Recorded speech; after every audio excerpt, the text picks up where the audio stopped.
With me now, retired U.S. Navy Rear Admiral Mark Montgomery, back once again with us here on the Hill. Nice to see you. Yeah, thank you for having me. Thanks for being in. What was the message that the president's trying to send there? I mean, he comes back from the Middle East.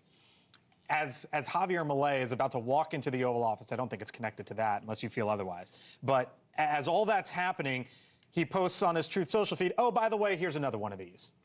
So I think the president does intentionally post these. I don't think the timing can be driven by, like, walks into the White House. Yeah, no, as good as the military is, yeah, they're not that good. So, but this is a signal. It's a signal about how he treats hostile intent.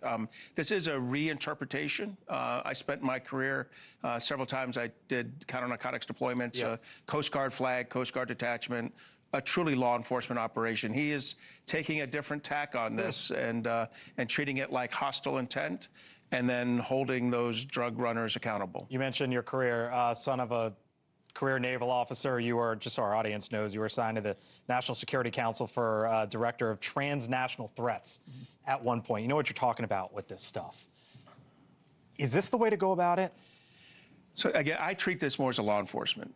I really think we're going a little too aggressive here. I get, though, that he's trying to transmit a message within the hemisphere of that he is not going to accept drug cartels delivering weapons, delivering drugs, whether to the United States or to islands on the way to the United States. I think he's going to have trouble legally at some point. But right now, he's the president, and he's made a determination. I think Congress will eventually come back on this, because this makes a lot of senior leaders uncomfortable, because reinterpreting law enforcement as hostile intent can come back and bite us at a later time.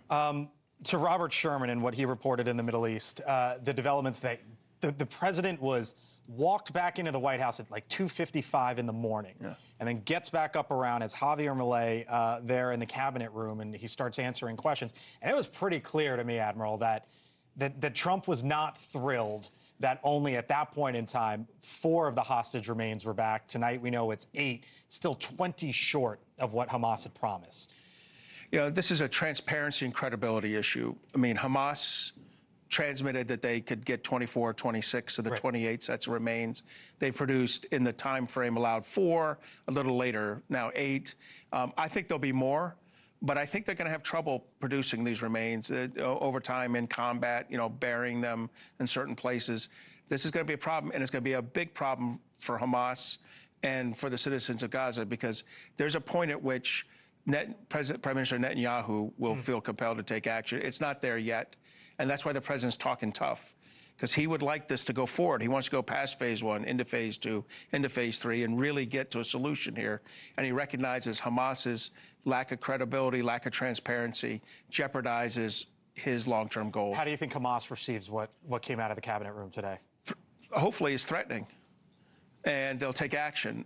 Again, they need to be transparent. They need to eventually say, look, we only know where these many remains are. We're going to need assistance with detection gear and things to find the rest. And I suspect it's less than 24 or 26 that they really thought could get everybody to the finish line. Rear Admiral Mark Montgomery with us once again. Thank you, sir. Thanks for having me. Nice to have you on in. We'll talk again soon.